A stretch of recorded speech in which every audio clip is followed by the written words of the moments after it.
إن الله لا يستحيي أن يضرب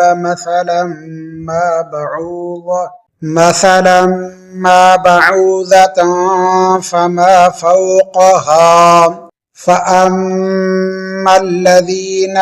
آمنوا فيعلمون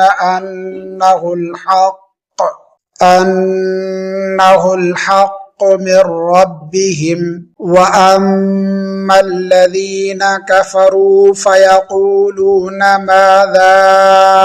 أراد الله بهذا مثلا يضل به كثيرا ويهدي به كثيرا وما يضل به إلا الفاسقين الذين ينقضون عهد الله من